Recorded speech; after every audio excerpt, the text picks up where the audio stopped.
बादशाह अकबर के दरबार में जब भी हवा चलती, उस हवा के साथ अनगिनत कहानियां दौड़ती, कुछ हंसी की, कुछ दार्शनिकता की, और कुछ तो इत्तेफाक की तरह होती जिनका अंजाम जिंदगी के सबसे नाजुक पलों से जुड़ा होता। लेकिन वह किस्सा जो मैं अब आपको सुनाने जा रहा हूँ, न तो कोरी दार्शनिकता थी और न ही केवल हंसी। वह एक ऐसी घटना थी जिससे अकबर की जिंदगी, उनके विश्वास और बीरबल की सूझबूझ तीनों ही गहराई से जकड़े गए। यह कहानी आज तक अनसुनी रही थी, पर जो हुआ वह न केवल दरबार के लोगों के लिए बल्कि खुद बादशाह और बीरबल के रिश्ते के लिए भी एक सबक बन गया। वह सर्दियों का महीना था और आगरा के किले की दीवारों पर बर्फ की तरह न टूटी हुई नमी नजर आ रही थी, पर मौसम ठंडा और खामोश था। अकबर ने उस दफ्तरी दिनचर्या से अलग कुछ समय लेने का फैसला किया और दरबार के कुछ निकटतम सलाहकारों के साथ अपने निजी बागीचे में समय बिताने का मन बनाया। बीरबल, जो हमेशा की तरह हाजिर था, आज कुछ ज्यादा ही गंभीर नजर आ रहा था। उसके चेहरे पर एक हल्की बेचैनी थी जिसे उसने छुपा रखा था। अकबर ने उसकी यह बेचैनी नोट की और मुस्कुराकर पूछा, तुम्हें क्या हुआ मित्र? आज तुम्हारी हंसी थोड़ी सी धीमी सी लग रही है। बीरबल ने कुछ देर आंखें झपकाईं, फिर बोला, जहांपनाह, कल एक सुना सुना सा खबर मिली थी कि आपके विरुद्ध महल के किन्हीं छिपे हुए लोगों में साजिश की बात हो रही है, पर सबूत नहीं है, सिर्फ सुराग हैं। अकबर ने उसकी बात को हल्के में लिया, पर भीतर से सतर्क हो गए, क्योंकि दरबार की हसरतें और शहजादी के मंत्रालयों के बीच छिपी साजिशें अक्सर स्तब्ध कर देने वाली होतीं। 2 दिन बाद एक अजनबी पत्र महल के मुख्य द्वार पर रखा मिला, बिना नाम बिना मुहर के। पत्र में बहुत स्पष्ट चेतावनी थी कि अगले पूर्णिमा के दिन, जब अकबर बागीचे में प्रातःकालीन सैर पर होंगे, एक ऐसा आयोजन किया जाएगा जिसका अंजाम उनकी जान तक हो सकता है। पत्र की भाषा ठंडी और योजना जैसा था, मानो किसी ने हर बात पहले से ठान ली हो। दरबार हड़कंप मच गया। मंत्री, सेठ और जासूस सब सक्रिय हो गए। पर रहस्य यह था कि कोई भी यह नहीं बता पा रहा था कि इस पत्र को किसने भेजा था। बीरबल ने अकबर से कहा, जहांपनाह, जो भी यह खेल खेल रहा है वह बहुत माहिर है। उसने कागज पर चेतावनी दी, पर इसका लक्ष्य शायद चेतावनी के पीछे छुपा असली त्योहार है। मैं चाहूंगा कि आप अगली पूर्णिमा पर अपनी सैर उसी समय न करें जब वे उम्मीद कर रहे हैं, पर मैं यह भी जानता हूं कि आप असल में खिलाड़ी की तरह सामने आना पसंद करते हैं। इसलिए मैंने एक योजना बनाई है। अकबर ने अपनी आंखों में एक तरह की चमक लिए कहा, बोलो, क्या है योजना? पर याद रहे, मैं डर कर पीछे नहीं हटूंगा। बीरबल ने मुस्कुराकर कहा, मैं भी नहीं चाहता कि आप पीछे हटें, पर कभी कभी बहादुरी और समझदारी साथ साथ चलती है। मैं चाहता हूं कि हम इस पूरी घटना को एक नाट्य के रूप में बदल दें, एक ऐसा नाटक जो हमारी तीक्ष्णता और दुश्मनों की गलती दोनों उजागर कर दे। अकबर ने सहमति दी और बीरबल ने तत्काल अपनी चाशनी सी तरकीब चलाई। उन्होंने कुछ चुनिंदा भरोसेमंद सैनिकों और कुछ कलाकारों को शामिल किया, पर यह जानकारी केवल अकबर और बीरबल के बीच सीमित रही। बीरबल ने यह भी तय किया कि वे न सिर्फ सुरक्षा बढ़ाएंगे, बल्कि चौंकाने वाली तरह से सामने आएंगे ताकि साजिशकर्ता पर दबाव आए और वह गलती करे। पूर्णिमा की रात ने आगरा को चांदनी में नहलाया हुआ था। महल की दीवारों पर चांद की किरणें टपटप कर गिर रही थीं और बागीचे की हर पत्ती मानो सुनहरी हो गई थी। अकबर ने पुरानी पारंपरिक पोशाक पहनी, वही रंग जो उन्होंने अक्सर पराक्रम के दिन पहना करते थे, और उन्होंने दरबार के भीतर कुछ ही लोगों के साथ बागीचे की ओर कदम बढ़ाए। बीरबल उनके साथ नहीं था। वह ठहाके मारकर बाहर निकल आया, जैसे किसी को पता था कि उसे छुप जाना है। पर असलियत यह थी कि बीरबल ने अपने 2 भरोसेमंद सेवकों के साथ छोटे छोटे स्थानों पर छुपकर निगरानी रखने का आदेश दे रखा था। जैसे ही अकबर बागीचे के मुख्य रास्ते पर पहुंचे, दूर से एक हल्की सी हलचल हुई। किसी ने पत्तों के बीच कुछ गिरा दिया, एक कठपुतली, ऊपर से सुनहरे और अंदर से खाली, जिस पर हटा कर तख्ती पर कुछ शब्द लिखे गए थे। जब अकबर उस कठपुतली को उठाकर देखना चाह रहे थे, तभी अचानक बागीचे के दूसरे छोर से एक तेज स्वर निकला, कोई शोर मचाने लगा। अकबर ने तुरंत आदेश दिया कि सैनिकों को सक्रिय करो, पर तभी बीरबल की अजीब हंसी हुई, जो जैसे हवा में तैर रही थी। वह कुछ कदम आगे बढ़ा और बोला, जहांपनाह, यह गुड़िया आपके लिए नहीं थी। यह केवल एक लोभ लुभाने वाली चीज है। ध्यान रखें, असली खेल अभी शुरू हुआ है। अचानक हवा में गोल गोल कुछ धुएं की प्रकार की बदबू फैलने लगी। लोग खांसे और आंखें चमकने लगीं। कुछ समय पहले तक जो बागीचा शांत था, अब वहां हलचल, लोगों की चीखें और कई अनजानी आवाजें गूंजने लगीं। यही वह पल था जिसका पत्र ने जिक्र किया था। सैनिक अपने स्थानों पर जुटे, पर भ्रम की स्थिति बनी रही, किसी को पता नहीं था सही दिशा क्या है। अकबर ने खुद आगे बढ़कर आवाज का कारण जानने का प्रयास किया, और वही एक छोटी सी फावड़ासी आवाज ने लोगों को चौंका दिया। किसी ने तीर चलाया था। तीर अकबर के पास से गुजर गया, मानो किसी ने जानबूझकर उन्हें चिह्नित कर दिया हो। दिल की धड़कनें तेज हो गईं और कुछ लोगों ने पीछे हटना शुरू कर दिया। यह वही क्षण था जब बीरबल ने अपनी योजना को अंतिम रूप दिया। बीरबल ने अचानक एक कपड़ा उठाकर उसे अकबर के ऊपर से ओढ़ा और जोर से बोला, जहांपनाह, आप अंधेरे की ओर चले जाइए। अकबर ने बिना अनिश्चितता व्यक्त किए वही किया। पर सच यह था कि बीरबल ने अकबर को किसी खास जगह पर खड़ा किया, एक टूटी हुई उड़ती हुई पार्टी के पास, जो महल के पुराने भूमिगत रास्ते के ऊपर बनी हुई थी। बीरबल के संकेत पर सैनिकों ने अचानक उसे घेर लिया, और जैसे ही हलचल और आवाज ज्यादा हुई, दरबारियों ने देखा कि कुछ छत से गिरने जैसी आवाज से वहां कुछ धूल उठी। एक पल के लिए सबने सोचा कि यह साजिशकर्ता की चाल है, पर सच में यह बीरबल की जाल था। उसने कुछ पुराने पत्थरों को हटाकर एक छोटी झांकी बनाई थी, जिससे उसकी चाल सफल हुई। जैसे ही धूल छंटी तो सबने देखा कि एक कोठरी से एक बेहद बुजुर्ग सज्जन निकले, जिनकी आंखों में अंधेरापन सा था और हाथ में लाठी थी। लोग हैरान थे कि यह कौन था और वह वहां कैसे पहुंचा। बुजुर्ग ने सिकुड़कर कहा, मैंने देखा कि किसी ने यहाँ षड्यंत्र रचा है। मैंने बस आवाज की नकल करके लोगों को खुश करने के लिए यह किया। पर यह बुजुर्ग असल में वह नहीं था जो दिख रहा था। वह एक खोजी जासूस था जिसे बीरबल ने पहले से छुपाकर रख रखा था। उसका काम था विरोधियों को भ्रमित करना, ताकि वे अपने असली उद्देश्य की तरफ प्रकट हो सकें। पर खेल अभी खत्म नहीं हुआ था। असली चाल अब सामने आई।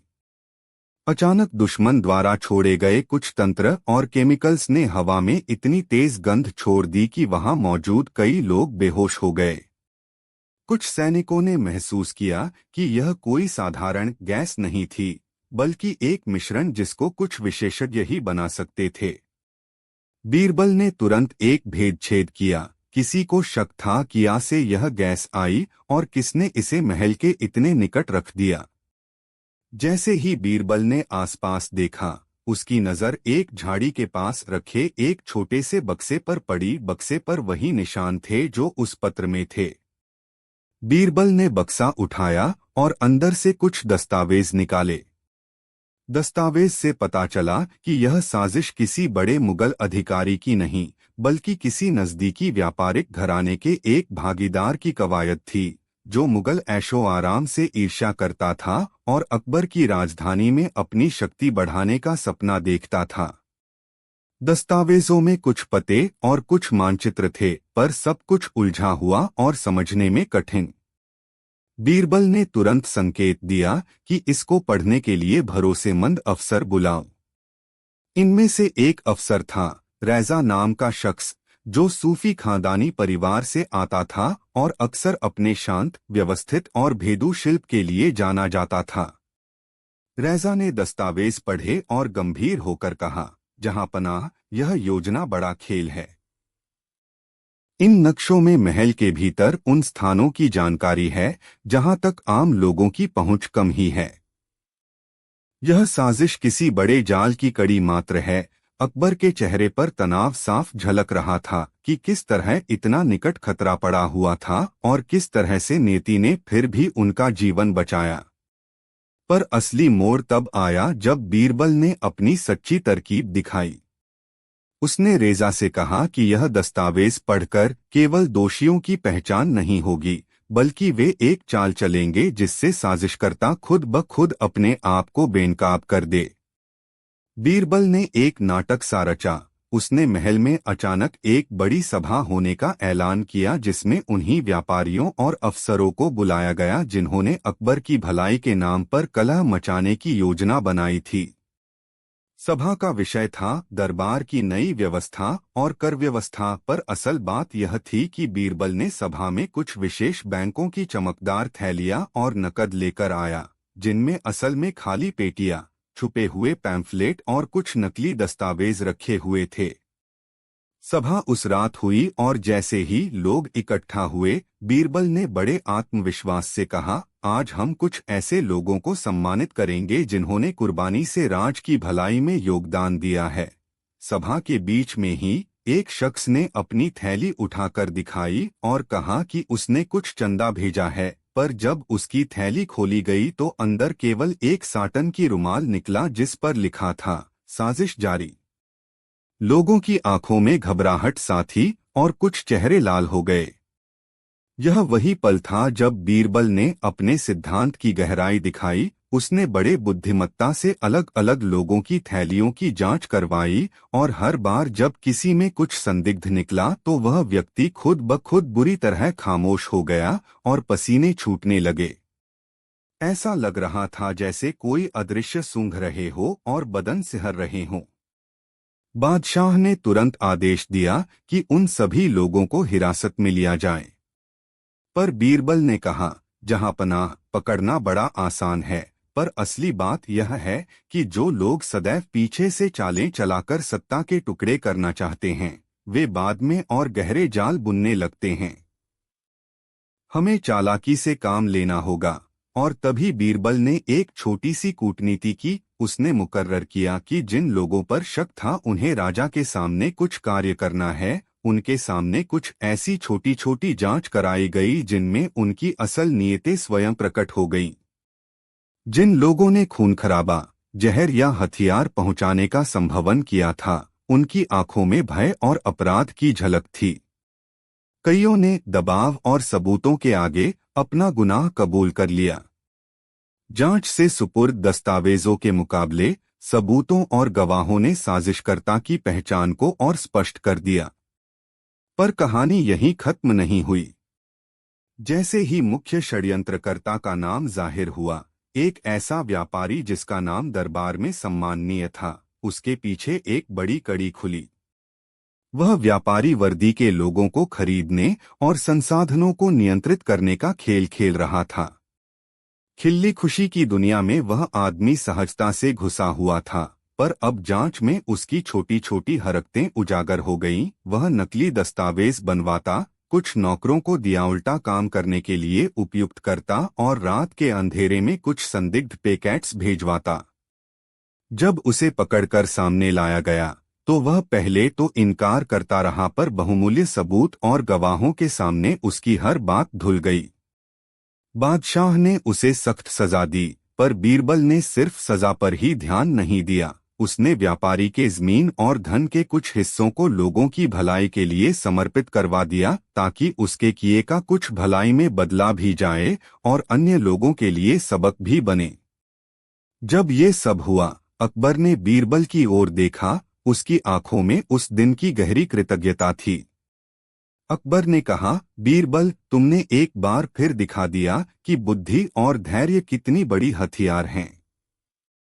पर मैं जानना चाहता हूं, क्या तुम्हें पहले से कुछ संकेत मिले थे? क्या तुमने सब कुछ पहले सोचा था? बीरबल ने सिर्फ हल्की सी मुस्कुराहट दी और कहा, जहांपनाह, संकेत तो आंखों से आते हैं, पर असली संकेतों को समझना दिल और दिमाग का काम है। मैंने सिर्फ वही किया जो हर वफादार और समझदार सलाहकार को करना चाहिए, खतरे को पहचानना और उसे अवसर में बदलना। वह रात महल में यादगार बन गई। अकबर ने बीरबल को गले मिलाया और दरबार ने उसे खूब सराहा। पर कहानी में एक और अध्याय बचा था, जो शायद सबसे अधिक सोचने वाला था। जब साजिशकर्ता पकड़ा गया और सजा पाई, तब कुछ लोग डर के मारे सबसे अंधेरे विचारों में जा पहुंचे। क्या आगे भी ऐसे लोग कहीं और नहीं होंगे? बीरबल ने मुस्कुराकर उत्तर दिया, ऐसा हो सकता है, पर मैंने जो किया वह केवल दंड नहीं, बल्कि एक संदेश था। हमने दिखा दिया कि हम न केवल ताकत रखते हैं, बल्कि बुद्धिमत्ता और सामूहिक शक्ति से भी मुसीबत का सामना कर सकते हैं। और यही वह चीज है जो किसी भी साम्राज्य को बचाती है, ताकत के साथ समझदारी। समय के साथ वह घटना केवल एक किस्सा बनकर रह गई, पर वह किस्सा दरबार की पोल में छुपी खामियों का आईना भी बन गया। अकबर ने बाद में कई सुधार किए, दरबार में नई पारदर्शिता लाई गई, जांच के तरीके बदले गए और दरबार के भीतर सुरक्षा बढ़ाई गई। व्यापारियों के साथ नई नीतियां बनाई गईं ताकि किसी के पास इतना प्रभाव न हो कि वह राज्य के ढांचे को हिला सके। पर सबसे अहम बात यह थी कि अकबर ने बीरबल को और भी ज्यादा नजदीक पाया। वह समझ गए थे कि न केवल तलवार और सेना बल्कि दिमाग और समझदारी भी शासन को बचा सकती है। कई साल बाद जब अकबर यह सब याद करते, वो मूक होकर बीरबल की ओर देखते और कहते, तुमने मेरी जान नहीं सिर्फ बचाई, तुमने मेरे राज्य की आत्मा बचाई। बीरबल हंसते हुए कहता, जहांपनाह, जान नहीं बचाई, बस एक साथ चलने वाली समझदारी और समय की पहचान बचाई। और भले ही वह बयान नजाकत भरा था, पर उसकी सच्चाई इतनी गहरी थी कि दरबार के लोग आज भी उस रात की बातें याद करते हैं। कैसे एक मामूली पत्र ने दरबार में हलचल मचा दी, कैसे चालाकी और सूझबूझ से उसे अवसर में बदला गया, और कैसे बीरबल की तर्कशील बुद्धि ने अकबर की जिंदगी और उनके राज्य की संरचना दोनों को बचाया। यह कहानी अनसुनी इसलिए भी रही क्योंकि इसमें किसी बड़े युद्ध या किसी अद्भुत जादू का सहारा नहीं था। इसमें सिर्फ मानव फितरत, डर, लालच, बुद्धि और एक अटूट भरोसे की बातें थीं। अकबर ने उस दिन सीखा कि सच्चा शूरवीर वही है जो न केवल तलवार चलाए बल्कि दिमाग भी चलाए, और बीरबल ने साबित कर दिया कि बुद्धि का मूल्य केवल शब्दों में नहीं, कर्मों में भी नापा जाता है।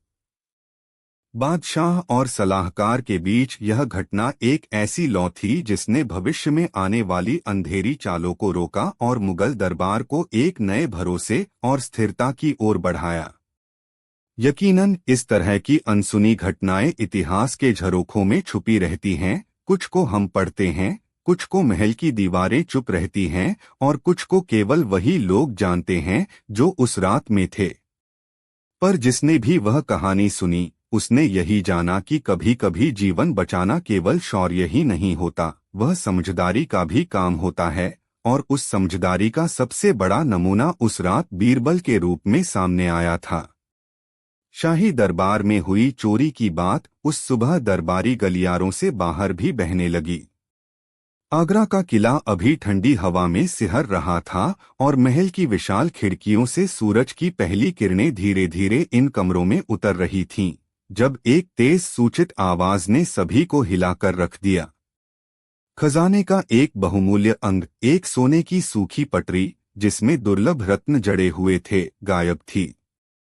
यह पटरी केवल धन वैभव का प्रतीक नहीं थी, उसे राज्य की ऐतिहासिक विरासत में गिना जाता था। वह सल्तनत की दीर्घकालीन शान का हिस्सा थी, जिसको अकबर के पूर्वजों ने युद्धों और राजनैतिक समझौतों के दौरान प्राप्त किया था। उसके गायब होने से महल में एक अनकही शर्म और बेचैनी फैल गई। यह चोरी केवल कुछ सिक्कों का नुकसान नहीं, बल्कि राज्य की आत्मा को छूने वाली बात बन गई थी। खबर फैलते ही दरबार में सनसनी फैल गई। मंत्री, अमीर, सेवक, गार्ड सब एक दूसरे से सवाल करते मगर किसी के पास ठोस जवाब न था। महल के अंदर हड़कंप मचा हुआ था और राजा अकबर के चेहरे पर अशांति के बादल दिखाई दे रहे थे। अकबर ने आदेश दिया कि खजाने की पटरियों और दीवारों की हर कोठरी की तलाशी ली जाए। परंतु जैसे जैसे जांच आगे बढ़ी, सच और भी पेचीदा निकला। कोई घुसपैठ के निशान नहीं, कोई दीवार तोड़ी नहीं गई और सुरक्षा की व्यवस्था ठीक ठाक थी। चोरी किसी ने शांतिपूर्वक मास्टर की तरह अंजाम दी थी। ऐसा लगता था मानो चोर ने दिन की रोशनी के बीच भी अपनी चाल छुपा ली हो। बीरबल को खबर पहुंची और वह अपनी सदा की चुटकी मिश्री मुस्कान के साथ महल पहुंचा। उसकी आंखों में वही तीर समान चमक थी जो मुश्किलों को चुनौती देने का इशारा करती थी। अकबर ने उसे बुलाते हुए कहा, बीरबल, यह क्या हुआ? यह केवल संपत्ति की चोरी नहीं, यह हमारी शान की शर्मिंदगी है। बीरबल ने शांति से सर झुकाया और कहा, जहांपनाह, घबराने का कोई कारण नहीं। चोरी की किसी भी घटना में पहला कदम केवल गुस्सा नहीं, बल्कि धैर्य और सूक्ष्मता है। 20वें दिन बीरबल ने खजाने की कोठरी का ध्यान से निरीक्षण किया। वह किसी भी चीज को तुच्छ नहीं समझता था। उसने दीवारों, फर्श, लकड़ी की गठरी और संक्रामक झरनों को देखा। उसने ध्यान दिया कि चोरी रात के समय हुई होगी, तभी यह संभव है कि अंदर की हर चीज शांत रहे और कोई शोर न उठे। पर बीरबल ने एक छोटी बात नोट की। खजाने की अलमारी के पास रखी एक पुरानी मिट्टी की मटकी में कुछ सूक्ष्म गीली मिट्टी के चिन्ह थे, जैसे किसी ने गीले जूतों से वहां कदम रखा हो। यह संकेत सामान्य दिखाई दिया, पर बीरबल के लिए यह एक निर्देशक था। उसने तलाशी को दूसरी दिशा में मोड़ते हुए महल के नौकरों और छात्रों से पूछताछ शुरू कर दी, न तो जोरदार, न ही कठोर। उसने प्यारे स्वर में पूछा, क्या कल रात कोई अजीब आवाज सुनने को मिली? कुछ नौकरों ने कहा कि उन्हें दरबार के नजदीक से हल्की सी खटखट सुनाई दी थी, पर वे समझ नहीं पाए कि यह किस चीज की आवाज थी। बीरबल ने वहीं कहा, वह खटखट किसी की घुटनों की नहीं, बल्कि किसी भारी बर्तन की आवाज हो सकती है, मानो कोई बर्तन खिसका हो। बीच में एक संदिग्ध नाम उभर कर आया। महल में एक व्यापारी अधिकारी था, जुनैद नाम का, जिसका हाल की कुछ दिनों में चाल ढाल थोड़ा बदल गया था। कुछ दरबारी लोगों ने देखा कि वह रात में ज्यादा समय अपने कक्ष में रोशनी जलाकर रहता था और अक्सर बाहर निकलने से पहले बहुत सावधान रहता था। पर बीरबल ने तुरंत निष्कर्ष निकालने से मना कर दिया। निशानियां बहुतरीन हो सकती हैं, उसने कहा, और किसी का असामान्य व्यवहार हमेशा अपराधी नहीं दर्शाता। अगले दिन बीरबल ने महल की रसोई की ओर ध्यान दिया। वह जानता था कि चोरी करने वाला व्यक्ति चाहे कितना भी चालाक क्यों न हो, कुछ निशान छोड़ ही देता है। कभी तेल की बूंद, कभी सब्जी का टुकड़ा और अक्सर समय की पाबंदी। उसने रसोइयों से पूछा कि क्या किसी ने रात में कोई अजीब खाना बनाया था। रसोई में काम करने वाले बड़का लाल ने याद दिलाया कि पिछले रात एक अनजान लड़का, जो अक्सर किचन के पास कब्जा करने आता था, उसने कुछ असामान्य पास्ता लाया था, एक तरह का मीठा पकवान जो आम रसोई में नहीं बनता। बीरबल ने धीरे धीरे उस लड़के को ढूंढ निकाला। उसका नाम था मीरू, एक जवान जो अक्सर महल के अंदर बाहर में काम कर लिया जाता था, पर जिसका कोई स्पष्ट काम नहीं था।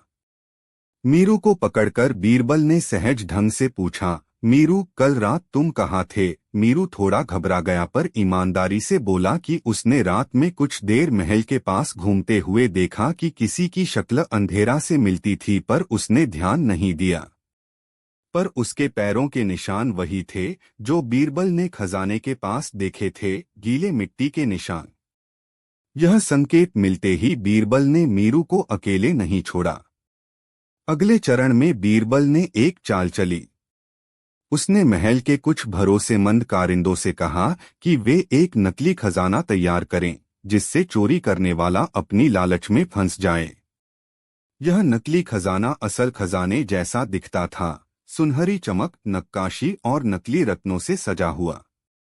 पर बीरबल ने चालाकी से इस नकली खजाने के भीतर कुछ निकाय छिपा रखे, छोटे स्टैंप जिन पर अलग अलग राजस्व चिन्ह बने थे, और एक छोटा पर्चा जिस पर लिखा था कि यह कुछ पुरानी जमीनों पर रखे गए दस्तावेजों का नकल है।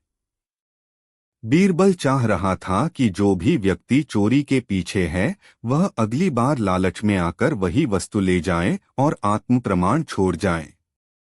नकली खजाने को महल के एक दूसरे कोठरी में रखा गया और खबर चलाई गई कि वहां अस्थायी रूप से कुछ आयुध और आभूषण रखे जा रहे हैं।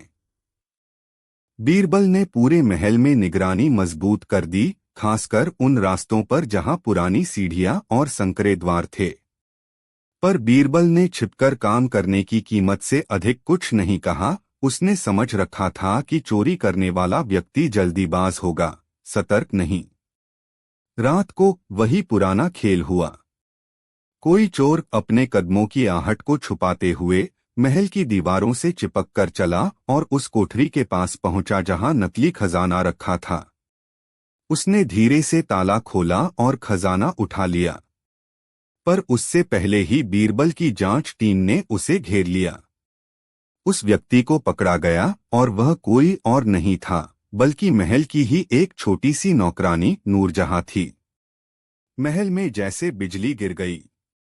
नूरजहां, वह मासूम और शिष्या जैसी दिखने वाली नूरजहां जिसने कभी किसी के लिए परेशानी नहीं की, वह कैसे चोरी कर सकती थी?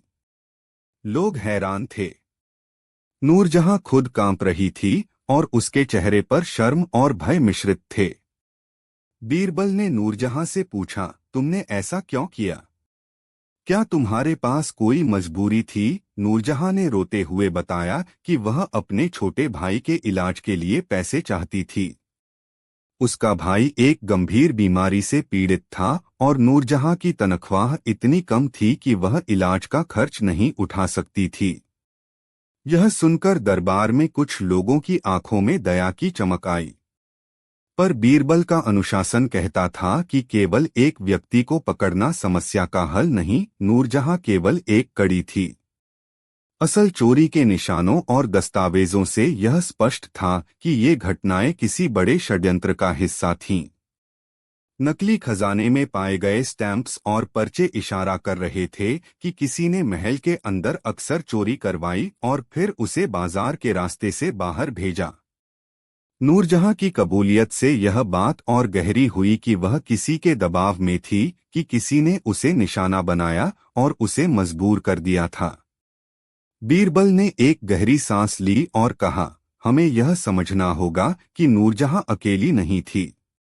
कोई है जो उसे यह काम करवाता है, जिसे हमने अभी तक देखा नहीं। उसने नूरजहां से विनम्रता से कहा कि वह बताए कि किसने उससे यह करवाया।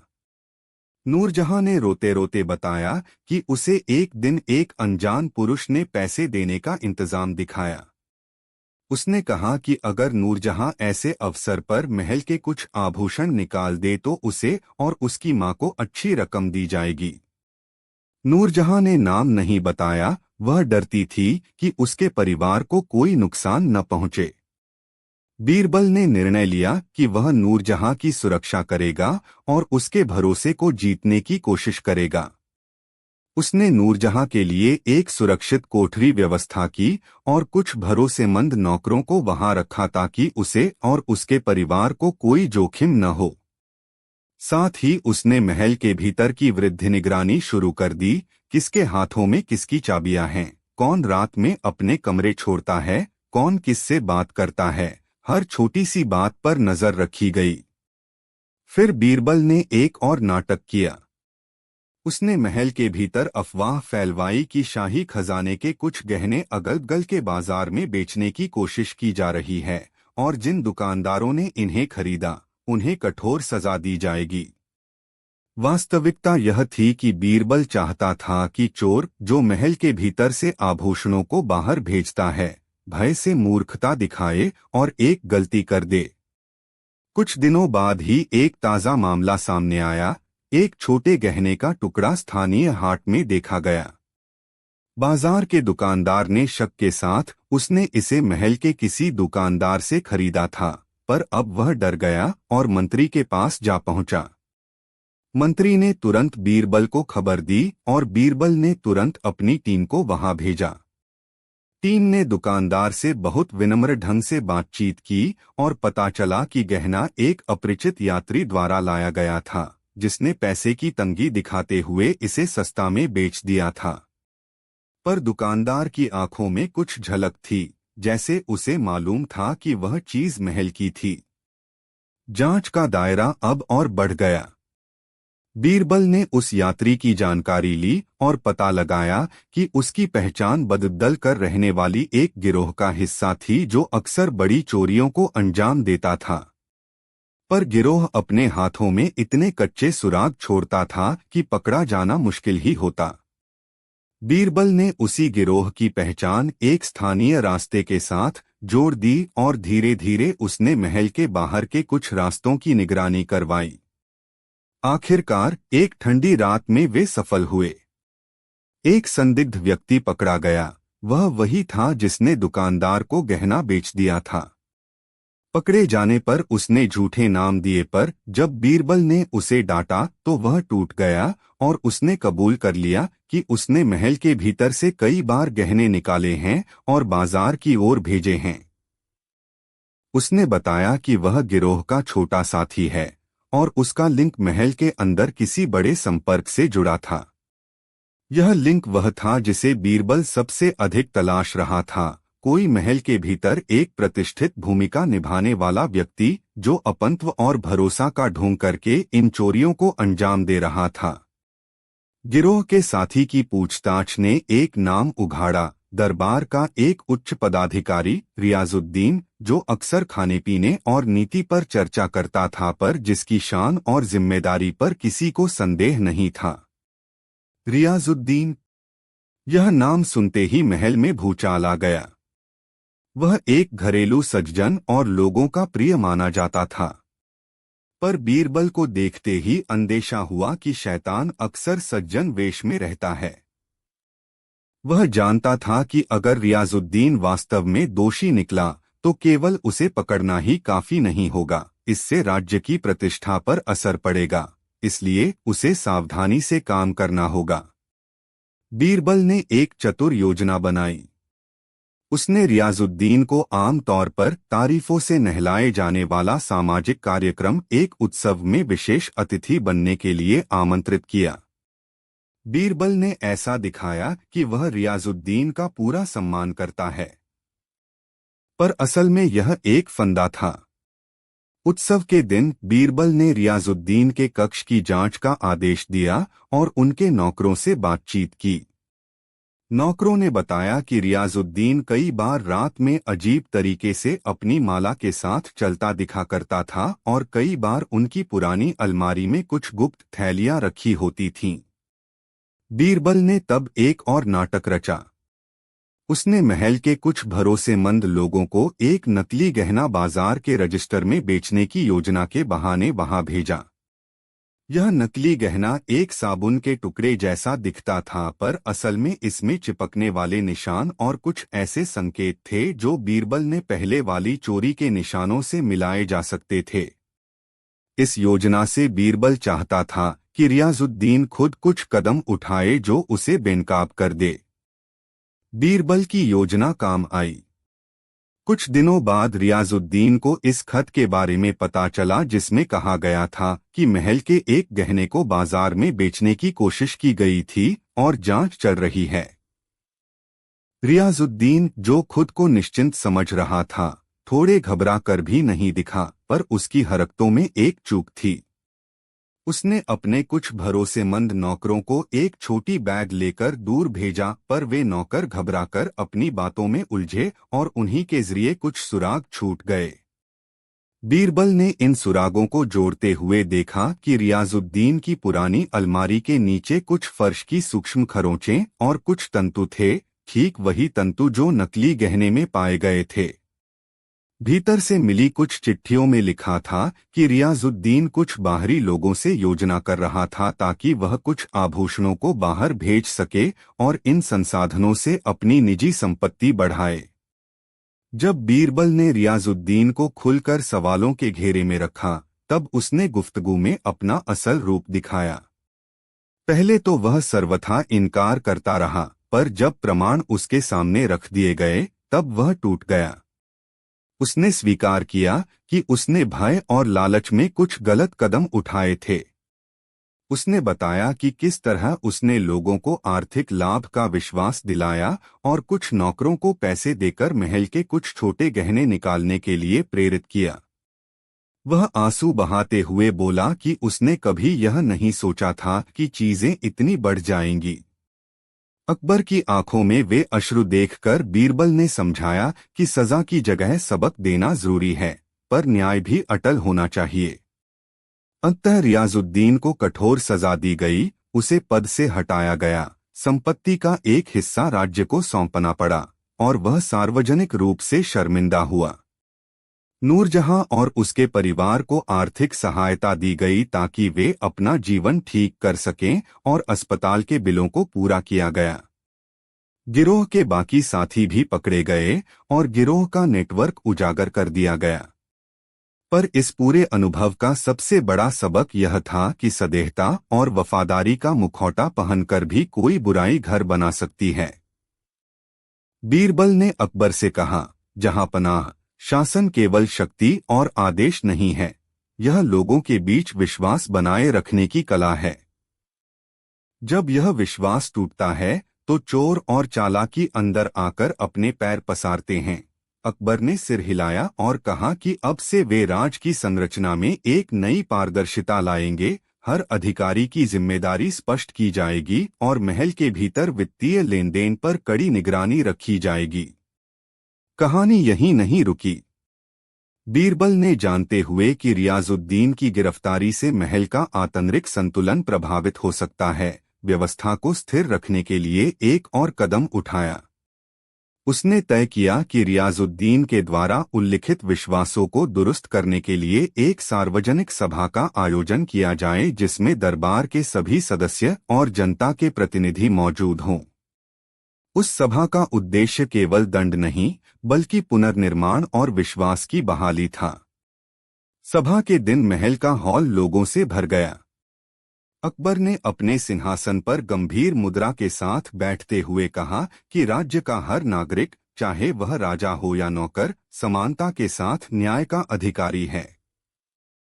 रियाजुद्दीन को मंच पर लाया गया। उसके हाथ बंधे हुए थे और चेहरे पर शर्म थी। बीरबल ने भाषण देते हुए कहा, जब कोई विश्वासघात करता है तो समाज का सबसे बड़ा नुकसान केवल धन का नहीं, बल्कि उस विश्वास का होता है जो लोगों को जोड़ता है।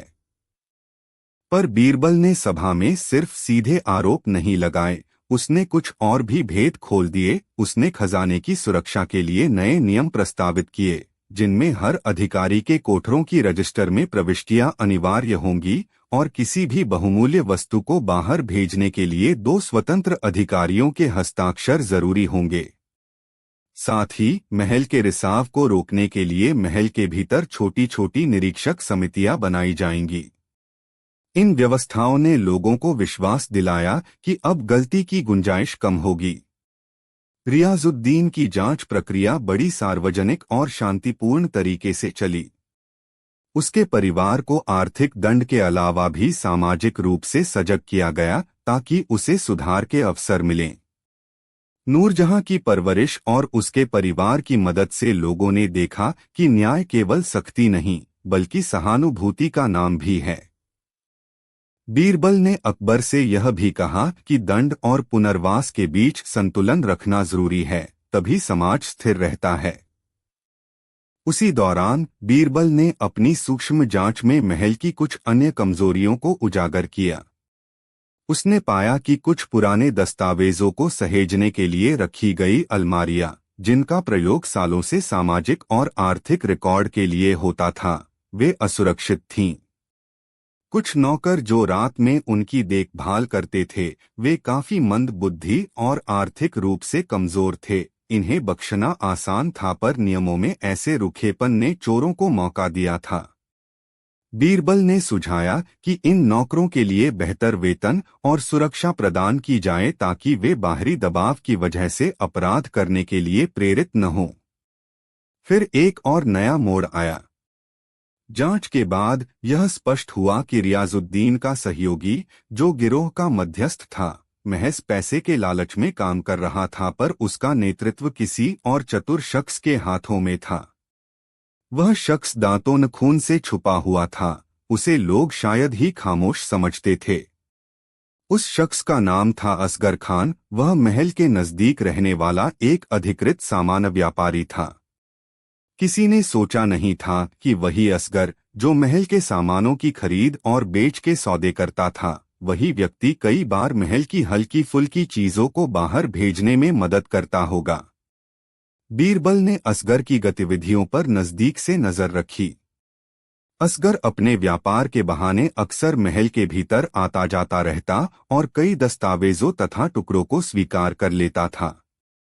बीरबल ने एक दिन असगर की दुकान पर जाकर उसे एक नया आयुध सौंपा। असल में वह आयुध नकली था, पर उसमें कुछ विशेष निशान लगे थे जिन्हें केवल महल के भीतर वाला ही पहचान सकता था।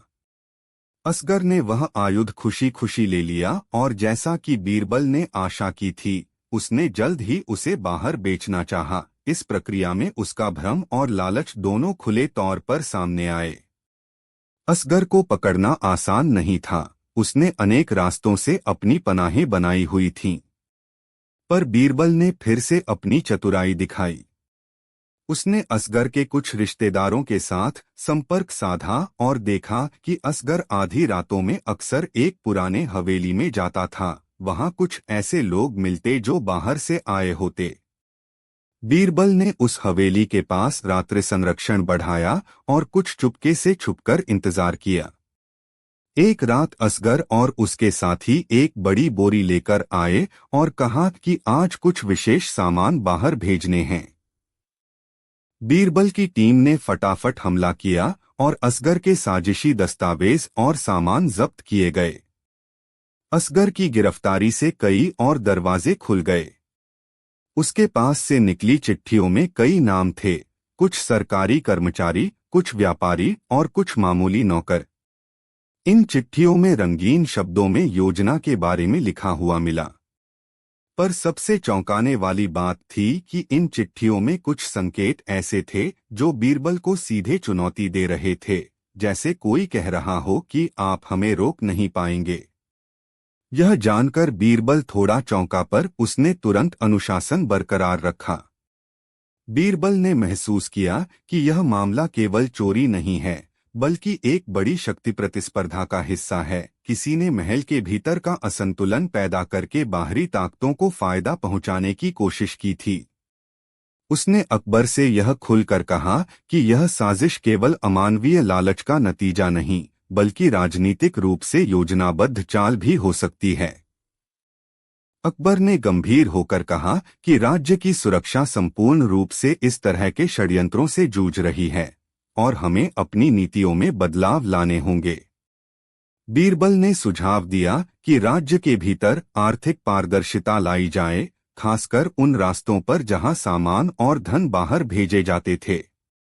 उसने उन जगहों की सूची दी जिनमें पुरानी व्यवस्थाएं और परंपराएं ऐसी थीं कि कोई बड़ी चोरी आसान हो सकती थी।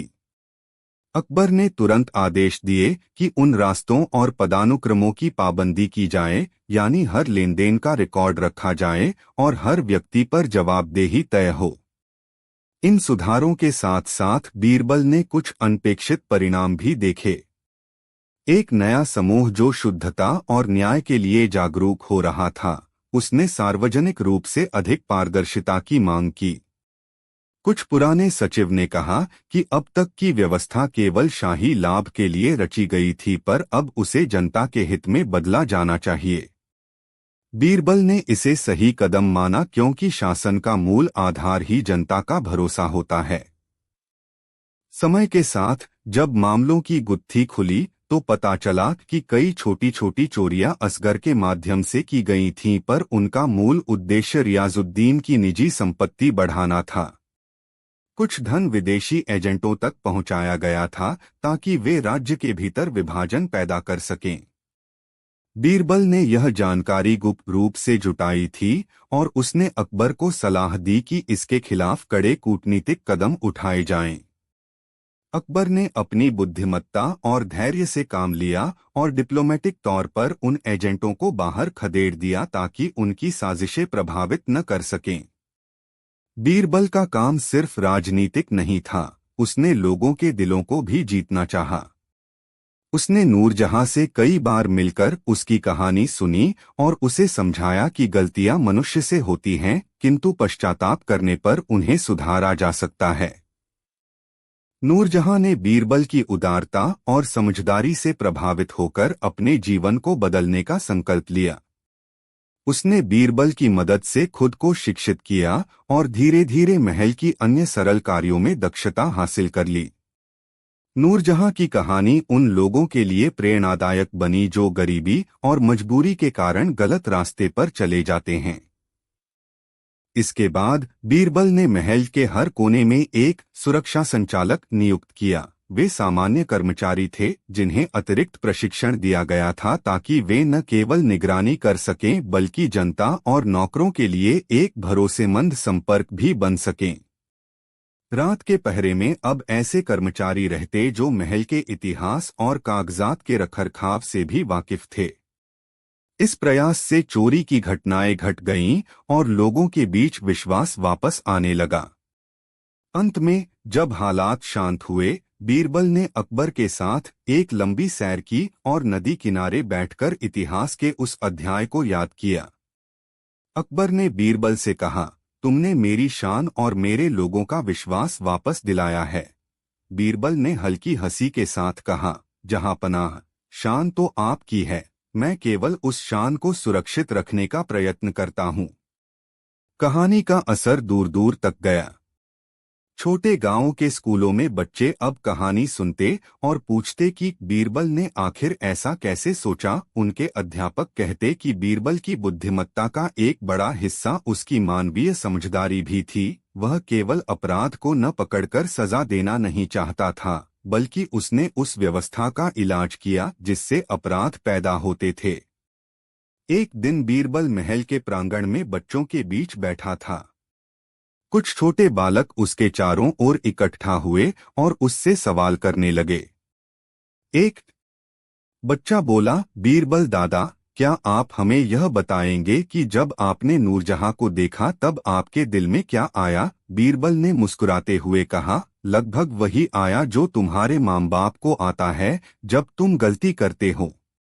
पहले दुहक और फिर यह सोचना कि उसे कैसे सुधारा जाए। बच्चों के चेहरे पर समझ उभर आई और उनकी आंखों में एक नया आकर्षण दिखाई दिया। वह आकर्षण जो कहानियों से आता है, पर उन कहानियों का मतलब कुछ सिखाता है।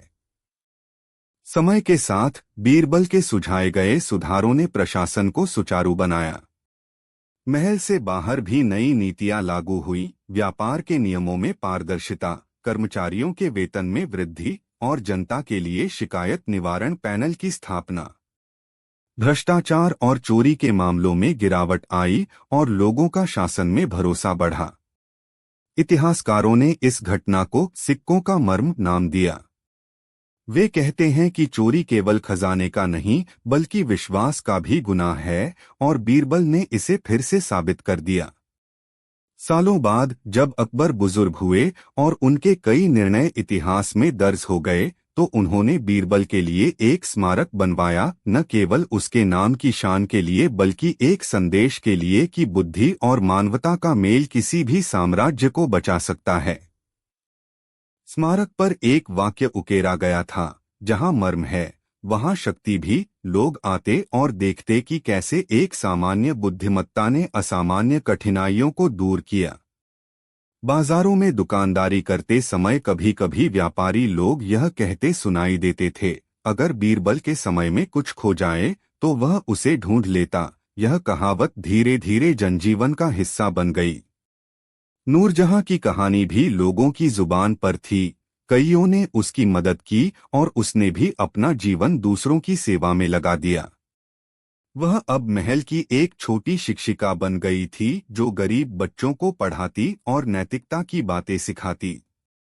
कयामत से क्यामत तक बीरबल की सफलता का सच यही था कि उसने केवल अपराध को दंडित नहीं किया, बल्कि उसने कारणों का भी इलाज किया। आज भी जब लोग उस चोरियों की कहानी सुनते हैं तो वे नूरजहां के आंसू, रियाजुद्दीन की गिरफ्तारी, असगर की चालाकी और बीरबल की सूझबूझ को एक साथ याद करते हैं, क्योंकि वे जानते हैं कि किसी भी समाज में उत्थान तब होता है जब लोग दोषों को देखकर उन्हें सुधारने की चेष्टा करते हैं। और शाही दरबार में उजले सर्दियों की उन सुबहों की याद अब भी बनी रही जब चोरी की हड़कंप ने सबको हिलाया था और बीरबल की समझदारी ने सबको फिर से एकीकृत किया था। यही कहानी आज भी कही जाती है ताकि लोगों को याद रहे, चाहे कोई कितना भी बड़ा पद पर हो, सत्य और न्याय की रक्षा में हर व्यक्ति की जिम्मेदारी बराबर है, और जो समाज इन मूल्यों को अपनाए बिना आगे बढ़ता है वह शीघ्र ही पतन के रास्ते पर पहुंच सकता है। इसलिए यदि कभी आप सुने कि किसी ने कोई मूल्यवान चीज चुरा ली है तो पहले उस चोरी के पीछे के कारणों को समझिए। हो सकता है कि चोर की पीड़ा भी किसी के लिए प्रेरणा बने, और हो सकता है कि उसकी गलती ही आने वाले कल के सुधार का बीज हो। बीरबल ने यही सिखाया, न कि केवल तलवार उठाकर किसी को दंडित करो, परंतु कि शिक्षा, पुनर्वास और नीति मिलकर बेहतर समाज बनाते हैं।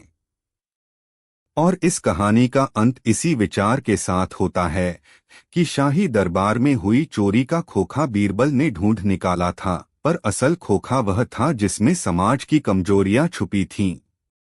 बीरबल ने न केवल खोखे में रखी चीजों को बाहर निकाला, बल्कि उस खोखे की दीवार भी तोड़ी ताकि आने वाले समय में धूल फिर न जम सके और शाही दरबार की शान सदैव बनी रहे।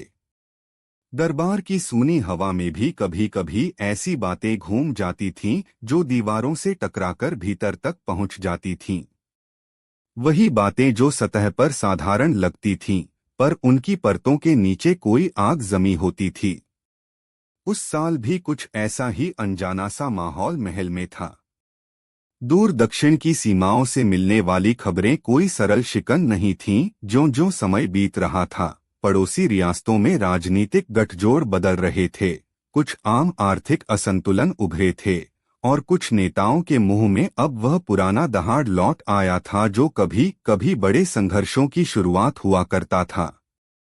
अकबर की दिमागी शांति पर ये बातें अंकुश लगाने लगी थीं। उसी बीच बीरबल ने पहली बार उस खामोश खतरे की कलम से इशारा किया, और उसने इस तरह कहा कि हर शब्द में समझदारी थी और हर कदम में ढंग। एक शाम जब महल का झरना धीरे धीरे गूंज रहा था और दरबारी लोग अपने स्थानों पर बिखरकर बैठ रहे थे, बीरबल चुपचाप अकबर के पास आया। उसकी आंखों में वही चमक थी, लेकिन शब्दों में एक गंभीरता थी जो अक्सर उसकी हंसी में खो जाती थी। अकबर ने पहले हंसकर कहा, बीरबल, आज कुछ मुस्कुराहट कम सी क्यों? बीरबल ने सिर हिलाकर कहा, जहांपनाह, मुस्कान वही है, पर कुछ चीजें हैं जिन्हें किस्सा नहीं बल्कि सच के रूप में सुनना चाहिए। उसने तहखाने की तरह सांस भरी और बोला, आपके राज्य के चारों ओर जो बदली उठ रही है वह केवल बादल नहीं, उसमें बिजली भी है। अगर हम समय रहते नहीं समझे तो वह बिजली आग बन सकती है। अकबर ने उसकी बात पर भौहें चढ़ाते हुए कहा, तुमने कुछ देखा क्या? कौन सी ताकतें हैं जो हमारे खिलाफ हैं? बीरबल ने विस्तार से बताना शुरू किया। उसने व्यापारियों की आवाजाही, सीमावर्ती गांवों में बार बार आने जाने वाले कुछ संदिग्ध सिपाहियों और उन राजस्व दस्तावेजों के परिवर्तन का जिक्र किया जो हाल ही में बड़े अचरज से बदल रहे थे। पर वह केवल घटनाओं की गिनती नहीं कर रहा था, उसने उस रंगरूप में छिपी वजहों को भी उजागर किया। गरीबी से उपजी असंतोष, राजस्व वितरण में बढ़ती असमानता और कुछ बाहरी शक्ति खेल जो सीमा के पार रही कई छोटी रियासतों को आपस में जोड़ रहे थे। यह सब जोड़कर देखें, उसने कहा, तो यही नतीजा निकलता है एक बड़ा युद्ध जिसकी आग ठोकर खाए बगैर नहीं बुझेगी। अकबर के दरबार में ऐसे दावे अक्सर किए जाते थे, पर बीरबल की बातों में एक तर्क और एक सूक्ष्मता थी जो सुनने वालों को सोचने पर मजबूर कर देती थी। उसने कहा, जहां पनाह, मैं केवल खतरे का इशारा ही नहीं कर रहा, मैं उस आग की दिशा भी बता रहा हूं। पड़ोसी राज्य के राजा के सलाहकारों में कुछ ऐसे लोग हैं जिनकी राजस्वलिपि में हमेशा से लालच रहा है। वे केवल युद्ध की चाहत नहीं रखते, वे आपकी सीमाओं पर अस्थिरता फैलाकर अपनी पकड़ और बढ़ा लेना चाहते हैं। अकबर मौन रहा। वह जानता था कि बीरबल झूठ नहीं बोलता, पर उससे बड़ा सवाल यही था कि क्या उस आग को बुझाया जा सकता था या उससे लड़ने की तैयारी करनी चाहिए। बीरबल ने प्रस्ताव रखा कि पहले वे शांतता की नकाब ओढ़कर दुश्मन के इरादों की गहराई तक पहुंचें। उसने राजनयिकों को सीमा पर भेजने का सुझाव नहीं दिया, बल्कि खुद कुछ छिपे कदम उठाने चाहा। जहां पनाह, उसने बोला, कभी कभी मोहब्बत के संदेश नहीं, बल्कि चाय की प्याली पर की गई सच्ची बातचीत ही सबसे बड़े हादसों को टाल देती है। पर साथ ही हमें तैयार रहना चाहिए। युद्ध का मुखौटा तभी उतारना चाहिए जब हम पूरी तरह सुनिश्चित हों कि हमें लड़ना है। अकबर ने देखा कि बीरबल की चाल में विवेक है, पर वह जानता था कि सत्ता के बड़े निर्णय भी भावनाओं से चलाते हैं। इसलिए उसने बीरबल को आजादी दी, तुम जो करो पूरी गोपनीयता में करो। यहीं से बीरबल की सोची समझी तैयारी चालू हुई। सबसे पहले बीरबल ने अपने भरोसेमंद स्रोतों का जाल बिछाया। वह अपने कुछ सेवकों को व्यापारी वेश में सीमावर्ती शहरों में भेजता। उन्हीं यात्रियों के बीच खुलकर प्रश्न नहीं चलता, बल्कि चाय की दुकान पर हल्की फुल्की बातें सुनकर वे असली नाजुक सूचनाएं इकट्ठा करते। बीरबल ने खुद भी कई बार विपरीत दिशा में छिपकर लोगों को देखा, कभी एक बूढ़े किसान के रूप में, कभी एक मुसाफिर के चश्मे में। उसने देखा कि सीमा के गांवों में कुछ जवान पुरुषों की कमी है। वे कहीं बाहर लड़ाई में गए थे या किसी काले काम में फंसे थे। उसने यह भी नोट किया कि कुछ स्थानीय सरपंचों को हवेली मालिकों ने पैसों से खरीदा हुआ था ताकि वे राजस्व के पैसे गलत रास्तों पर मोड़ दें। इन छोटी छोटी बातों ने मिलकर बीरबल को एक बड़ा नक्शा दिया, एक नक्शा जिसमें युद्ध की आग की दैर्ध्य रेखाएं उभर रही थीं। वह केवल बाहरी जांच पर निर्भर नहीं रहा, उसने भीतर से भी दरबार में छिपी चुभने महसूस की।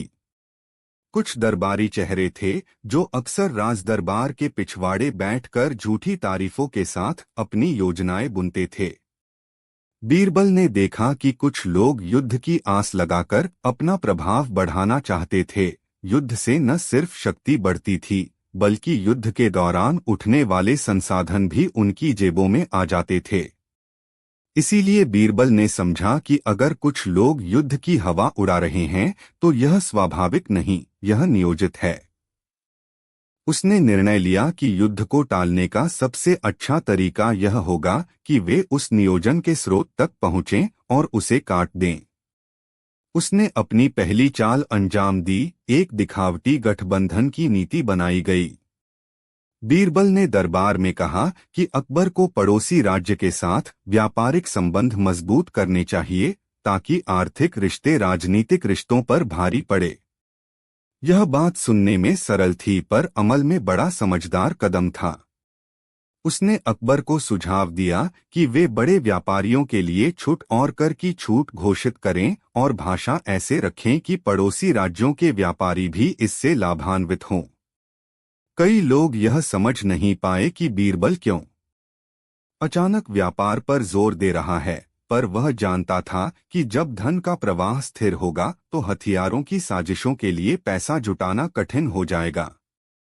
साथ ही उसने निष्क्रिय सैनिकों के मनोबल को परखा। अभ्यास बढ़ाए गए, पर वे सभी अभ्यास शांतिप्रिय स्वर में आयोजित किए गए ताकि किसी को स्पष्ट न हो कि तैयारी सीधी आक्रमण के लिए है। बीरबल ने राजनयिक साजिशों को समझने के लिए एक और तरीका अपनाया। उसने ऐसे समय में जब अकबर बाहर होते कुछ भ्रामक संकेत महल के आसपास फैला दिए। कुछ पुराने दस्तावेज जो युद्धोपकरण की सूची लगते महल के किसी कोठरी में रखे दिखाए गए, पर असल में वे नकली थे। बीरबल का मकसद था कि अगर किसी अंदरूनी साजिशकर्ता के हाथ इन झूठे सुरागों में से किसी को बाहर भेजने की कोशिश करते हैं तो वे पकड़ में आएंगे और उन्हीं के जरिए असली षड्यंत्र का पर्दाफाश होगा। यह चाल इतनी महीन थी कि मात्र एक ही गलती में सारा जाल पकड़ा जा सकता था, और यही हुआ। पर बीरबल सिर्फ चालें नहीं चला रहा था, उसने एक मानवीय योजना भी बनाई। उसने सीमा में रहने वाले कुछ किसानों व गांव वालों के बीच सहायता दी, अनाज, अल्पकालिक ऋण और दवाओं का इंतजाम किया ताकि उनकी रोजमर्रा की जिंदगी बेहतर दिखे। इन छोटे छोटे कामों ने बीरबल के लिए विश्वास का पुल बना दिया। गांवों के लोग अब उसकी ओर देखते और उन्हें मालूम था कि मुगल दरबार भी उनके साथ है। जब बीरबल ने देखा कि गांवों के लोगों का मन बदल रहा है, तो उसने महसूस किया कि ये परिवर्तन छोटी छोटी जंगल की आग को रोक सकते हैं जो बड़े झरनों को जला देती। फिर एक रात वह संकेत आया जिसका बीरबल ने अंदाजा लगाया था।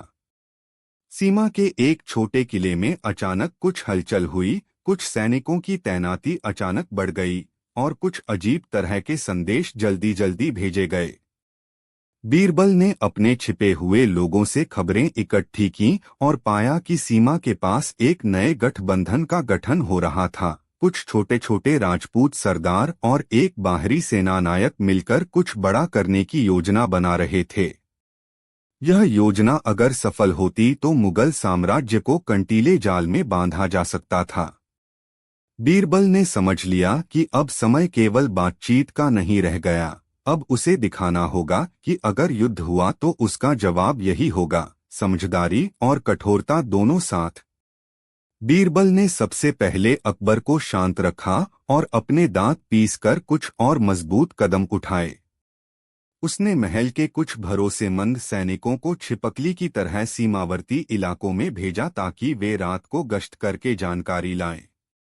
पर उसकी असली योजना थी कि युद्ध का बयान देने से पहले वह विपक्ष के भीतर फूट डाल दे।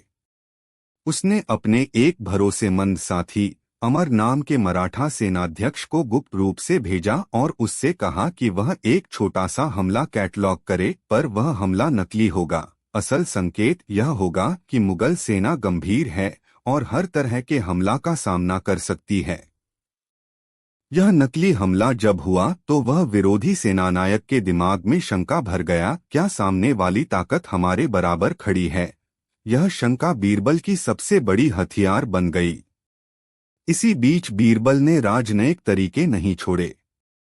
उसने पड़ोसी राज्यों के उन समुदायों को भी संदेश भेजा जो शांतिप्रिय थे और जिनका व्यापार मुगलियों से जुड़ा था।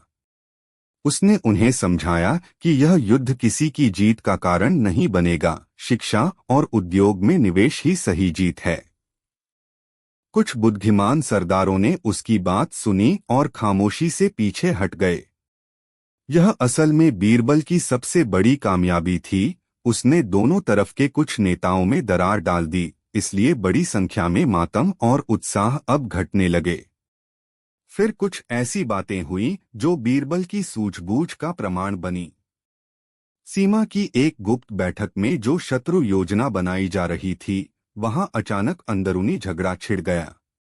किसी ने सत्ता का भोग बढ़ाने की बात उठाई और दूसरे ने उसे आर्थिक लाभ की बात पर खरीदा। इन आपसी ठनगों ने उनकी योजना को कमजोर कर दिया। बीरबल के गुप्त जासूसों ने इन झगड़ों की खबर भेजी और जब यह सब अकबर के सामने पहुंचा तो उसने समझदारी से अपने राजदूतों को इस झगड़े के बीच में शांति प्रस्ताव भेजने के लिए भेजा। इस तरह बीरबल ने युद्ध के सामने ही कुछ ऐसे बीज बो दिए जो अंततः उपज नहीं पाए। पर हर चीज योजना के अनुसार नहीं चली। कुछ दलों ने अड़े रहकर अपनी चुभी हुई इच्छाएं नहीं छोड़ी और एक छोटी सी लड़ाई हुई भी, पर वह बिगड़ा हुआ तूफान नहीं बन पाई जो बीरबल ने रोकना चाहा था। यह लड़ाई सीमित थी और दोनों तरफ के बुद्धिमान लोगों ने समझदारी से उसे मिटवा दिया। पर बीरबल ने महसूस किया कि यह केवल एक झटका था, असली चुनौती फिर भी मौजूद थी, राजा के पास उनकी नीतियों का समर्थन कितना टिकाऊ है। क्या जनता और दरबार के लोग युद्धरोधी उपायों के पक्ष में बात करेंगे या फिर वे उन आवाजों के बहकावे में आ जाएंगे जो केवल शोर मचाते थे। यहाँ बीरबल ने अपना असली अनुभव दिखाया। उसने जनता के सामने सच को सरल और भावनात्मक रूप में रखा। उसने महल में एक बड़ी सभा बुलाई जहां वह स्वयं कुछ कहानियां सुनाने लगा, साधारण कहानियां जिनमें लोहा और धन का दिखावा अंत में किसी गांव के उद्धार की कहानी बनकर सामने आता।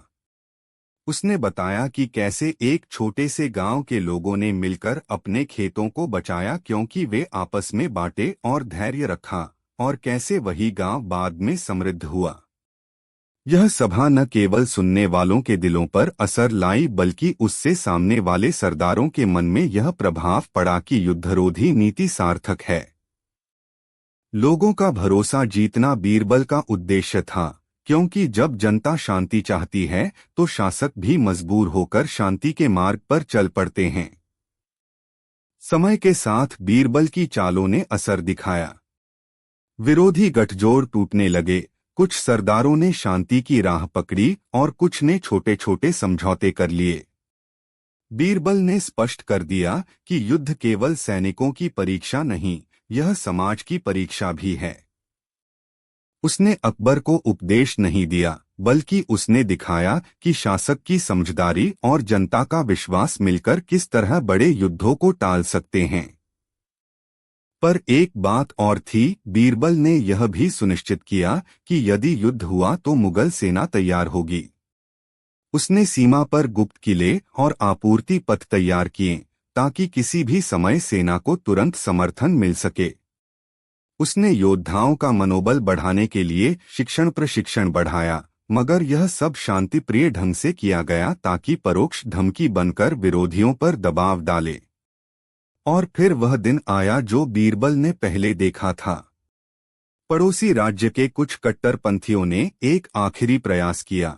वे एक बड़ी सेना लेकर दहशत फैलाने निकले, पर वे तब चौंक गए जब उन्हें अपने रास्ते में न केवल एक संगठित सेना मिली बल्कि सीमावर्ती गांवों के लोग भी खड़े थे। वे वही लोग थे जिन्हें बीरबल ने पहले सहायता दी थी।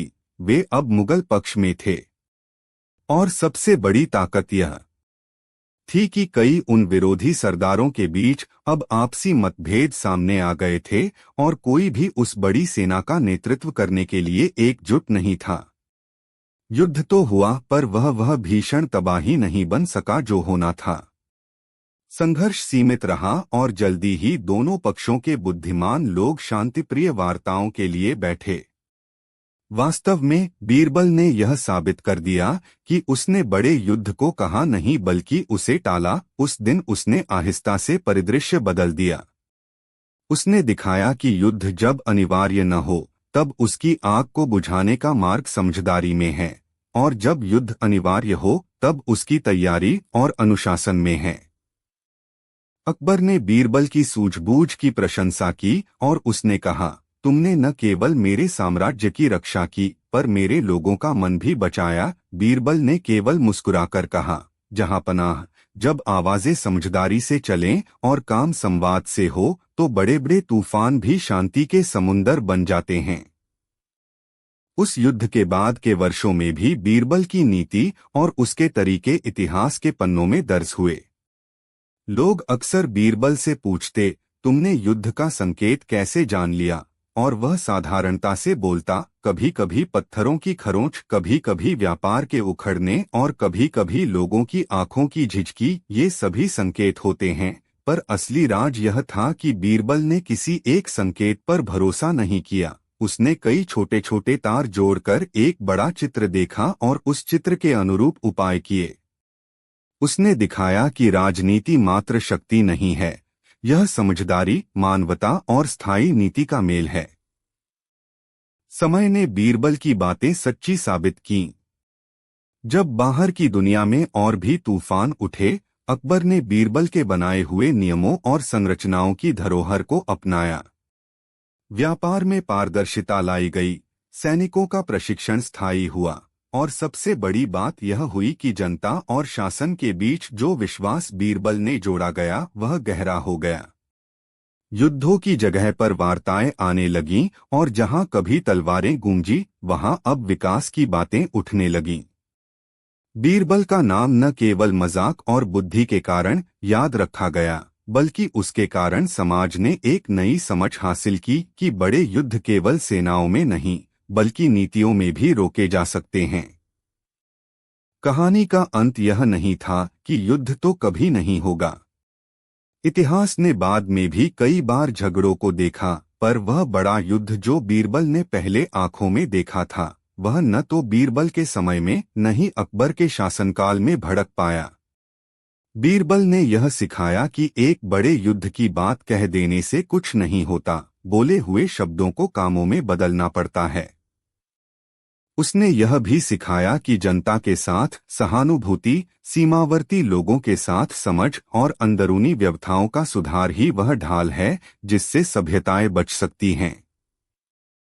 और जब आप किसी बुजुर्ग से पूछें कि बीरबल ने कैसे कहा था एक बड़ा युद्ध, तब वह बोलेगा उसने कहा था, परांत युद्ध तब बोलेगा जब हम उसे सुनने देंगे। अगर हम समय रहते सुनने न दें और समझदारी से काम न लें तो बड़े तूफान भी चुप होकर आ सकता है। बीरबल ने सिर्फ भविष्यवाणी नहीं की थी, उसने वह सब कुछ किया जो उस भविष्यवाणी को अवास्तविक बना दे। यही उसकी सबसे बड़ी विजय थी, न कि तलवारों से बल्कि बुद्धि और मानवता से बड़ी लड़ाइयों को टाल देना। बादशाह अकबर के महल की चमकदमक के बीच एक ऐसा हादसा हुआ कि पूरे साम्राज्य में हड़कंप मच गया। शाही कोषागार से राजा के सबसे अनमोल हीरे की चोरी। वह हीरा केवल धन का प्रतीक नहीं था, उसके बारे में कहा जाता था कि वह अकबर के पूर्वजों की वीरता और राज्य की खुशहाली का प्रतीक रहा है। उसे नूर-ए-हक कहा जाता था और उसकी एक झिलमिलाहट पर पूरे दरबार की शान टिकी हुई थी। एक सर्द सुबह जब महल की घंटियां अभी पल्लवित सी खामोशी में थीं, तब कोषागार के द्वार पर जब ताला खोलकर देखा गया तो सब कुछ दोषरहित लगा, सिवाय उस खाली सी थाल के जिस पर हमेशा वह हीरा सजता था। चोरी की खबर 50 कदम के भीतर फैली और कुछ ही घड़ियों में आगरा की गलियां यह गूंजने लगीं कि शाही हीरा गायब है। अकबर का चेहरा उस दिन थमा हुआ और गंभीर था। उन्होंने तुरंत गार्डों को आदेश दिया कि महल का हर कोना निःशब्द जांच लिया जाए, पर सुराग न के बराबर थे। कोई दीवार टूटी नहीं, कोई ताला नहीं तोड़ा गया, कोई अजनबी पांव के निशान नहीं। दरबार के माहिर अफसर, चोर साधने वाले पुरखे और राज्य के जासूस सब बेबस थे।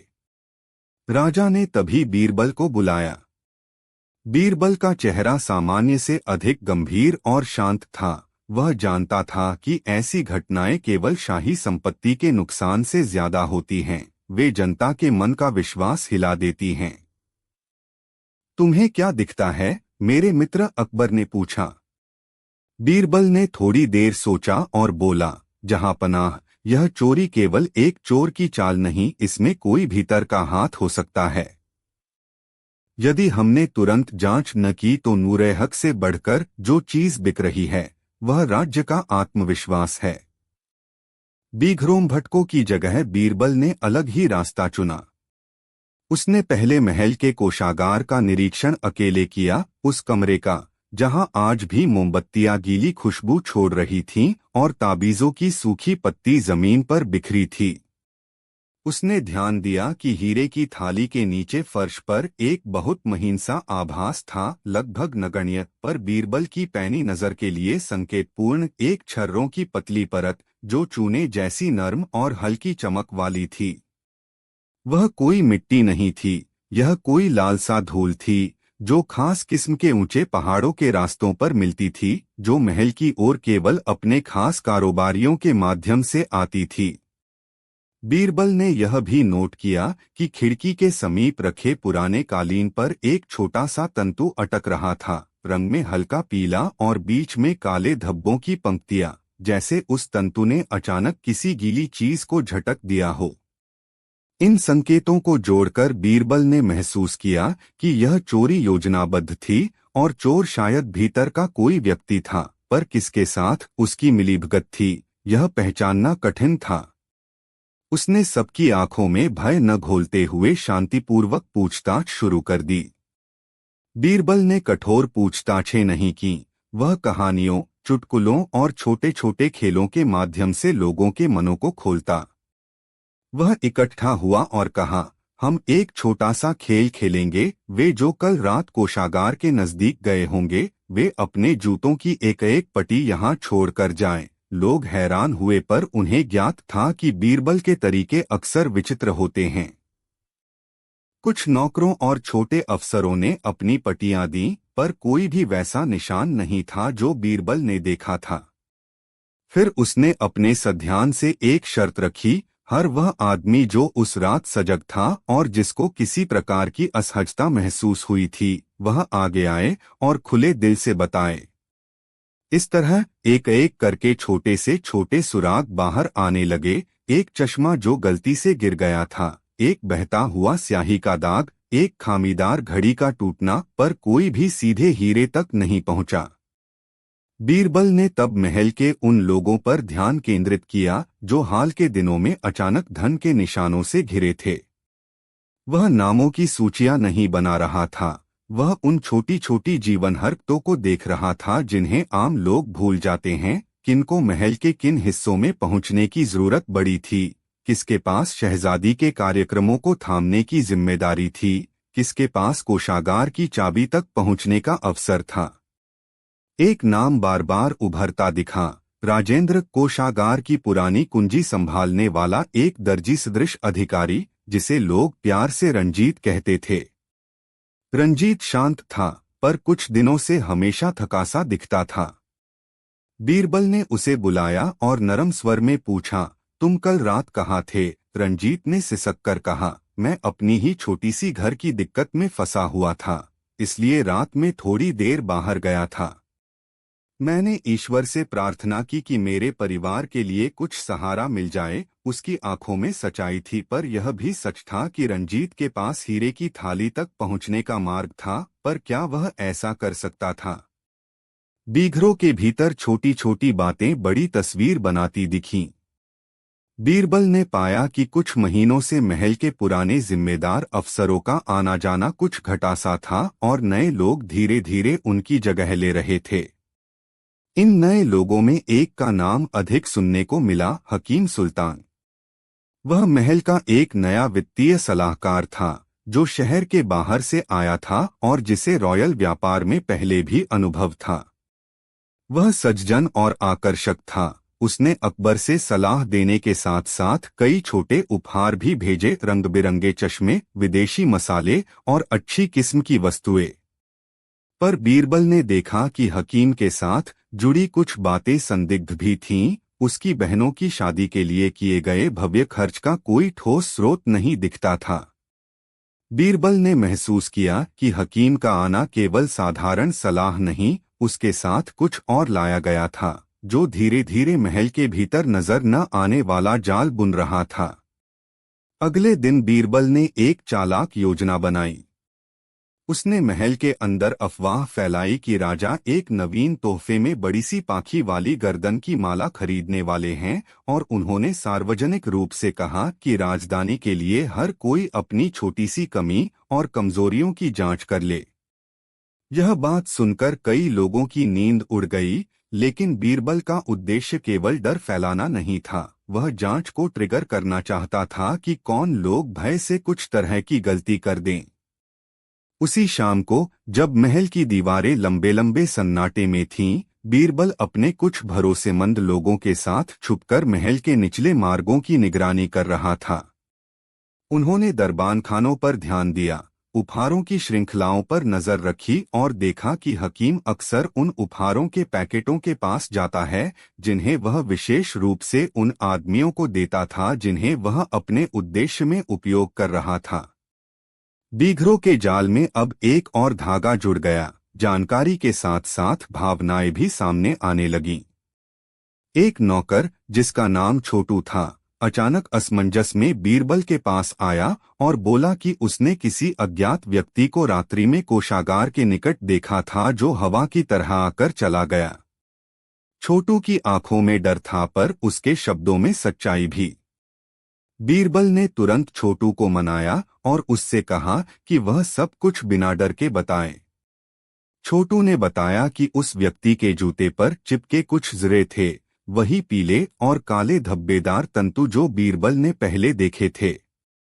यह संकेत बीरबल के मन में कई गुत्थियों को जोड़ने लगा, वही तंतु, वही धूल, वही रास्ते। क्या हकीम का कोई सहयोगी सीमा पार से ऐसा माल ला रहा था जो इस प्रकार की धूल से परिचित था? जांच के दायरे में आने के बाद बीरबल ने एक और चतुर कदम उठाया। उसने महल में एक नकली हीरा रखा, बिल्कुल असली जैसा दिखने वाला, पर वास्तव में सस्ता और छोटा। उस नकली हीरे को सार्वजनिक रूप से रखा गया और खबर फैलाई गई कि असली हीरे का मिल जाना असंभव नहीं है यदि कोई ईमानदार चाल चले। बीरबल का उद्देश्य सरल था, सही चोर लालच में आकर नकली हीरे को उठा ले और उसे बेचने की कोशिश करे और इसी के जरिए वह पकड़ में आ सके। वह जानता था कि कई चोर तब पकड़ में आते हैं जब वे जल्दी जल्दी और बिना सोच विचार के काम करते हैं। यह चाल पिछली बार भी सफल हुई थी जब उसने चोरी को नकली सुरागों से पकड़ाया था। नकली हीरा रखे जाने के कुछ दिनों के भीतर ही कुछ बेचैनी महल में उठी। किसी ने सचमुच उसके बारे में बात की थी और बाजार के कुछ व्यापारी सजग हो गए। फिर एक रात जब महल के चौक पर अंधेरा घना था, एक संदिग्ध व्यक्ति उस नकली हीरे को उठाकर भागने लगा। बीरबल की टीम ने उसे पकड़ लिया। वह कोई और नहीं बल्कि हकीम का अपना एक सेवक निकला। उस सेवक के पास कुछ पत्र और कुछ चिट्ठियां थीं जो हकीम के हाथों के होने का संकेत देती थीं। सेवक ने पगलाहट में कबूल किया कि उसने नूरे-हक के बारे में सुना था और वह हकीम की आज्ञा पर ही नकली हीरा उठाकर बाहर ले जा रहा था ताकि वह उसे बाजार में बेच दे। जहांपनाह का नाम फिर से खड़ा हुआ। इसे सुनकर महल में उथल-पुथल मच गई, पर यह जीत केवल आधी थी, क्योंकि सेवक की गिरफ्तारी से असली मास्टरमाइंड नहीं मिला था, वह केवल एक कड़ी था। बीघरों का दिमाग अब और तेजी से दौड़ने लगा। बीरबल ने हकीम को सीधे तौर पर पूछताछ के लिए बुलाया। हकीम ने घोर आश्चर्य और दर्द का अभिनय किया, पर बीरबल ने उसके चेहरे के भाव से झूठ की मोहिनियां पकड़ी। उसने कहा, हकीम, तुम्हारी उपस्थिति महल के लिए एक वरदान भी रही, पर तुम्हारे कदमों में कुछ ऐसी छाया भी है जो हमें चिंता देती है।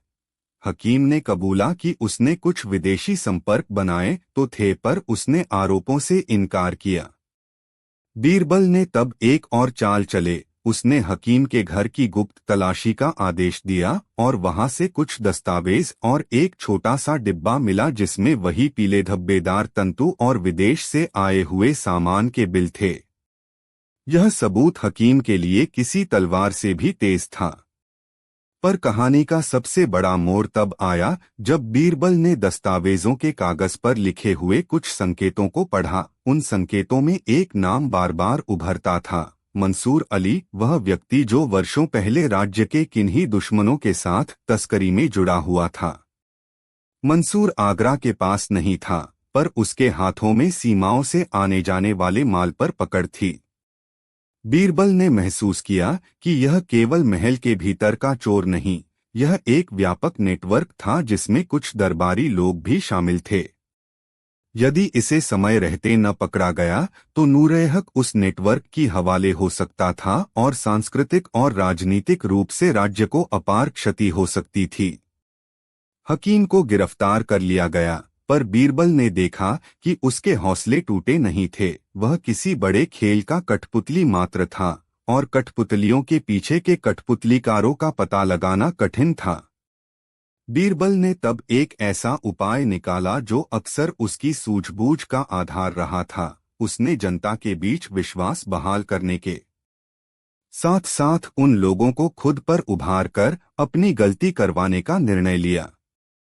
उसने महल में एक भव्य आयोजन रखा नूरोत्सव, जहां न केवल राजा के करिश्मे की चर्चा होगी बल्कि कुछ खास आमंत्रित लोगों के समक्ष शाही वस्तुओं का प्रदर्शन भी किया जाएगा। बीरबल का इरादा था कि जो भी अंदरूनी साजिश करता हो वह इस सभा के दौरान किसी तरह की चाल चलेगा और पकड़ा जाएगा। यह योजना जोखिम भरी थी, पर बीरबल ने अकबर की अनुमति के बिना कुछ नहीं किया था और अकबर ने कहा, तुम्हें पूरा भरोसा है, जाओ और खेल खेलो। नूरोत्सव के दिन महल इकट्ठा हुआ, लोग शोभा में पले और बाजार की तरह गूंजे। बीरबल ने सभा के बीच में ही एक नाटकीय क्षण बनाया। उसने नकली और असली हीरे दोनों को सार्वजनिक रूप से रखा और घोषणा की कि वह एक छोटा सा उपहार सब में बांटने के लिए छोड़ देगा। यह मौका देखकर कुछ मूसलाधार है भाव रखने वालों ने जल्दी जल्दी कुछ करने की कोशिश की।